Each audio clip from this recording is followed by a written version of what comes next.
So finally അപ്പോൾ നമ്മുടെ അജ്മയുടെ വണ്ടിയുടെ വർക്ക് നടന്നുകൊണ്ടിരിക്കണം. അപ്പോൾ അത് ബാക്കിലെ ഫ്രണ്ടിലെ എയർ കട്ടർ, ബാക്കിലെ കൗൾ കട്ടർ രണ്ട് പീസായിട്ട് അഴിക്കാൻ പാകത്തിനാണ് ചെയ്തതാണ്. കാരണം ഒരുമിച്ചെടുക്കുമ്പോൾ ഭയങ്കര വെയിറ്റ് ആയിരിക്കും.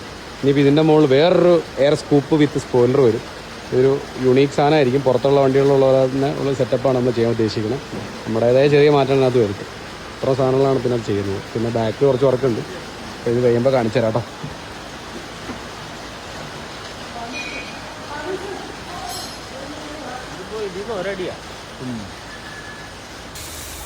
സോ അപ്പോൾ ഇതിൻ്റെ ഫസ്റ്റ് ലെവൽ തൊപ്പിയാണ് കഴിഞ്ഞേക്കണം കേട്ടോ. ഇത് ഇങ്ങനെയല്ല വരുന്നത്. ഇനി ഇതിനകത്ത് വേറൊരു സാധനം വരാനുണ്ട്. ഇതിപ്പോൾ ഒരു അൺഫിനിഷ്ഡ് ആയിട്ടാണ് നിൽക്കുന്നത്. അപ്പോൾ ഇത് ഓരോന്ന് ബേസായിട്ട് പണിത് വേണം മുകളിൽ കയറാൻ. കാരണം ഒന്നാമത് ഈ വണ്ടിക്ക് ഒരു നില പൊക്കം ഹൈറ്റ് ഉണ്ട്. ഇതിൻ്റെ മുകളിൽ കയറിയെന്ന് പണിയെന്ന് പറഞ്ഞാൽ ചെറിയ ചടങ്ങല്ല. നമ്മൾ കൂടുതലും കാറുകളുടെ വർക്കാണല്ലോ ചെയ്യണത്. ഇത് കുറച്ച് സമയമെടുക്കുന്ന പരിപാടിയാണ്. പക്ഷേ സമയമെടുത്താലും നമ്മളൊരു കിടിലൻ സാധനം ഇതിനകത്ത് കൊണ്ടുവരും. നമ്മുടേതായിട്ടുള്ളൊരു യൂണീക്ക് സാധനം ഉറപ്പായിട്ടും കൊണ്ടുവന്നിരിക്കും. അപ്പോൾ നിങ്ങൾക്ക് ഇതിൻ്റെ ബാക്കിലേക്ക് വന്നപ്പോൾ ഇതിൻ്റെ ഒരു ഷേപ്പും ഇതിൻ്റെ ഒരു ഐഡിയയും ഏകദേശം കിട്ടിക്കാണും വണ്ടി ഭ്രാന്തന്മാർക്ക്.